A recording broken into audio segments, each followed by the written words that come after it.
spoilers ahead.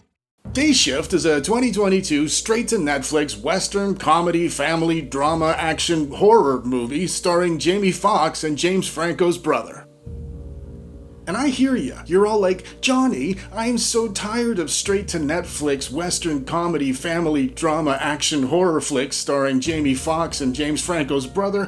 Why would I want to watch another one? To which I'd reply, you want to watch this straight-to-Netflix Western comedy, family, drama, action, horror movie starring Jamie Foxx and James Franco's brother because it's actually pretty frickin' good if you're into this kind of thing. Let's go. The plot.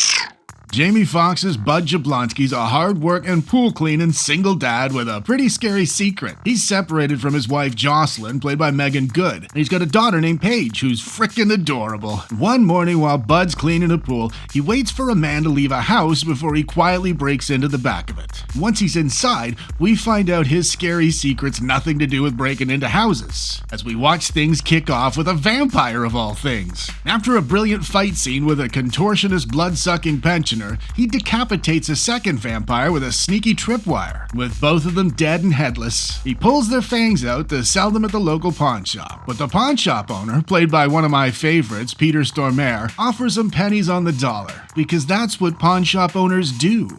But this is devastating to Bud because Jocelyn is threatening to move to Florida with Paige if Bud can't come up with some quick cash for her private school tuition.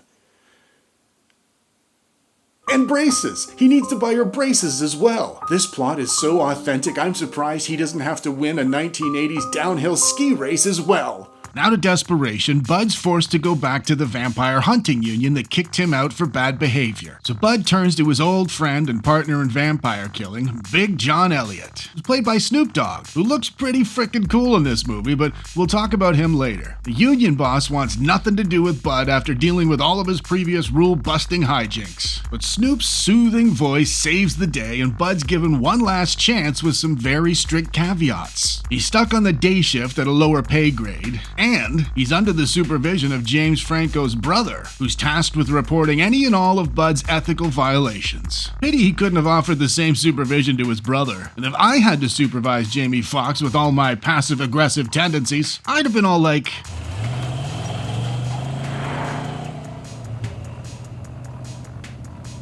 "You okay?" I just wish I could afford fuzzy black dice on my pay grade. Meanwhile, a vampire named Audrey discovers the vampires Bud killed in the opening scene. According to Audrey, human beings used to worship vampires like gods, and she's planning on restoring things to the old order. And being a real estate agent, she's planning on doing it by literally building a local vampire community. And when Bud heads out with James Franco's brother, he immediately violates loads of the rules. But James Franco's brother's family history allows him to keep quiet about it after he learns about Bud's harrowing story goals. You remember the daughter's tuition and, the braces. When Bud and the boys decimate the nest of a strange collection of vampires, Audrey calls Bud and threatens his family, as apparently the elderly vampire he beheaded in the opening was Audrey's daughter, and she's all about the eye for an eye. Or a tooth for a tooth. I wasn't just going to ignore that one. James Franco's brother pukes and pisses his pants a dozen times before he's beaten up and turned into a vampire. Now that is how you do a story arc. When Audrey takes Bud's wife and daughter hostage, Bud enlists the help of his neighbor Heather, because she's also a vampire. And between the three of them, they're gonna have a go at annihilating Audrey. Snoop joins the gang for some last-minute support, but despite his best machine gun efforts, he gets bitten himself. And out of respect for Bud's harrowing story goals, Daughter's tuition and braces. Snoop blows himself up so Bud can keep on fighting that good fight. But Bud's badly outmatched with Audrey, who's way faster and much stronger than the other vampires. And right when it looks like sundown for Bud, his old tried and tested tripwire trick takes her head off, clean and quick, saving himself and his family. The union boss is furious about all the damage that Bud's done, but James Franco's brother uses his family's extensive knowledge of loopholes to keep Bud from losing his job. And as Bud and his family drive off into the looming sunrise, vampire Snoop exits the sewers alive and brings this story to a satisfying close by giving props to one of the best vampire movies of all time, a movie that I used to daydream about being in, even though I was already 14 when it came out. And there you have it, the plot to Day Shift. Let's take a look at the main characters. Cast.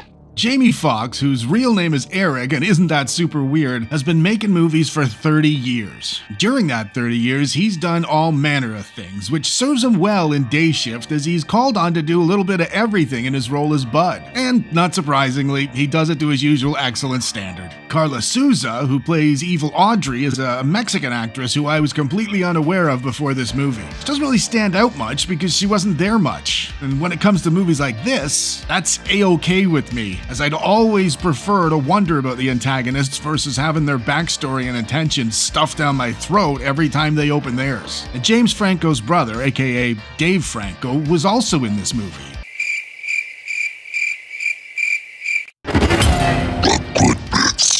As a horror fan, sometimes you're in the mood for something dreadful and shocking, like Hereditary. Other times you're in the mood for something goofy and satirical, like Return of the Living Dead. While I'm not drawing comparisons between the two, I will say Day Shift will leave you with the same sort of snicker face Return of the Living Dead might. It's stupid and silly, and it's teeming with tropes, and that's all fine because it's doing it on purpose. But don't get me wrong, I can't imagine there'll be a lot of Day Shift tattoos on diehard fans 30 years from now. But that won't matter because by that point there'd have been 1,000 more of these movies, so you won't have any need to cling to this particular one. Another thing that keeps this very stale plot smelling fresh the whole runtime is the action and the pacing. That's thanks to first-time director, martial artist, and former stuntman J.J. Perry. I've joked about the mishmash of genres, but he managed to stitch all kinds of things together seamlessly into a mix of Sunday Kung Fu theater and The Wild Bunch and Ash vs. the Evil Dead. There's fisticuffs and family feuds and gunfights and car chases and blood and guts. Combine all that with some really cool drone shots and the movie never lacks pace. The shite bits. Day Shift had $100 million budget, and I'm guessing a lot of that went into people's pockets given the amount of CGI blood they threw up the walls. Is it really that hard to fill a dozen squibs with water and food coloring? I've done extras work, and at the end of a 15-hour workday, I've brought home less than minimum wage. Way less. But you do it for the love of the movies. Surely, with this size of a budget, they could have paid a small crew to mop up actual fake blood so we weren't subjected to this over and over. It just looks too fake.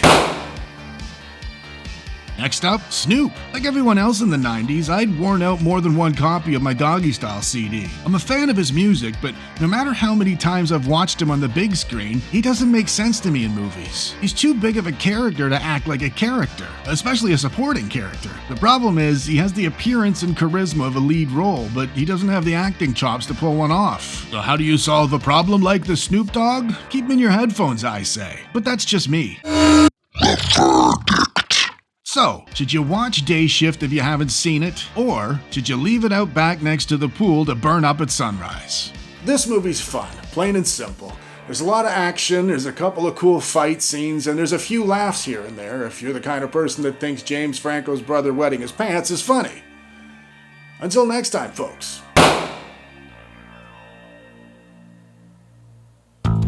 It's me, Johnny, from that thing you just watched. If you enjoyed it, go down there and smash me in the face to subscribe. And if you want to watch another thing, there's one right there. Do it!